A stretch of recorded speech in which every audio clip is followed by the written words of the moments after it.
Netflix have just released Myth and Mogul John DeLorean on its platform today, but is the series any good? Does it actually bring any value to the story of John DeLorean? Let's find out.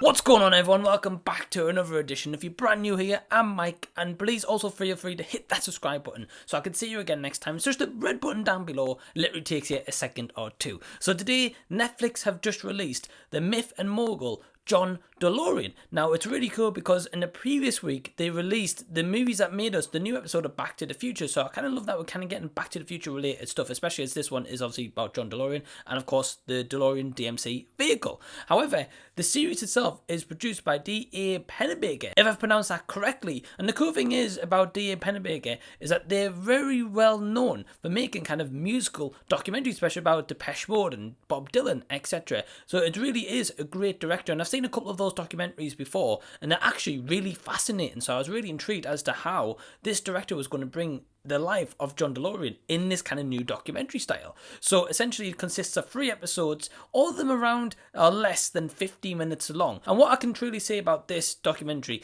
is, for the most part, it's pretty good. It definitely has some very insightful information. So my positives on the Myth and Mogul John DeLorean, essentially. So firstly, I really like how D.A. Pennebaker's style really kind of coerces into this documentary, because I really felt like there was elements of that kind of like musical kind of background vibes that we get in the previous documentaries, but kind of into this kind of car founder, engineer, entrepreneur kind of guy, and it kind of really relates and translates well from his previous documentary work into this current one. There's certainly elements of it that works really well. I also think that if you don't know a lot about John DeLorean in general, in the background about like Back to the Future and DeLorean itself, then yeah, this is definitely going to be a very insightful documentary, because there's certainly elements and sheds lights on a lot part of his life, how he started, how he ended, and kind of what happened in the middle of all that. But again, if you're a newcomer to John DeLorean, I definitely think that you're going to take away a lot of information. But I also like the fact that this documentary isn't just for Back to the Future fans, because to be honest, there's very little to hardly no footage of Back to the Future. I think they maybe show 1 or 2 film clips. That's kind of about it for the full documentary. It's purely focused on John DeLorean, which of course it should be. That's the title of the documentary. But I also just love the fact of the background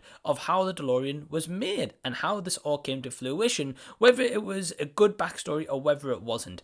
Also, throughout this documentary, we get a lot of people that was related to John DeLorean, or his former wife, for example, or his son, Zach DeLorean, also appears in this documentary to talk about his father's legacy. Now, I do know that they've produced quite a few documentary series before on John DeLorean. Now, I haven't actually seen any of those, so this is actually my first experience into a documentary of his. And as I say, for the most part, I definitely felt like there was elements of it that I could have definitely taken away from this, and definitely some brand new information I didn't previously know about John DeLorean. So to be honest, really cool that I got a chance to check that out. In terms of my negatives for the documentary, I would say that although it's only 3 episodes long, so to be honest, you can binge them in a morning like I have, or in a day, it's not too bad. But what I would say is I definitely felt like there was parts in this that kind of slowed the pacing down in the documentary of telling this kind of unique story of how one of the most iconic vehicles to ever kind of embrace, well, the world and also kind of like Hollywood. I just felt like sometimes the story of that really tended to drag a little bit, and it sounds maybe a little bit daft because it is only 3 episodes long, but I really felt like as if they could have maybe stretched this documentary into just 2 episodes, make them maybe 58 minutes long. Again, I don't know if it's made for kind of like TV as well, or maybe in the future for like advertisements to filter into this kind of duration of the episodes, but I definitely felt as if they could have just made this as a 2-episode series. Again, 58 minutes long, cut out odd little bits here and there, and flown a lot better along, especially with the pacing, because at times there was bits where I was like, right, okay, I kind of know this bit, but okay, well, why do I need to know this part into the documentary? There's definitely elements in it I just felt like didn't really need to be there, and it could be that the fact they wanted to stretch this out to 3 episodes. I just felt like there was parts where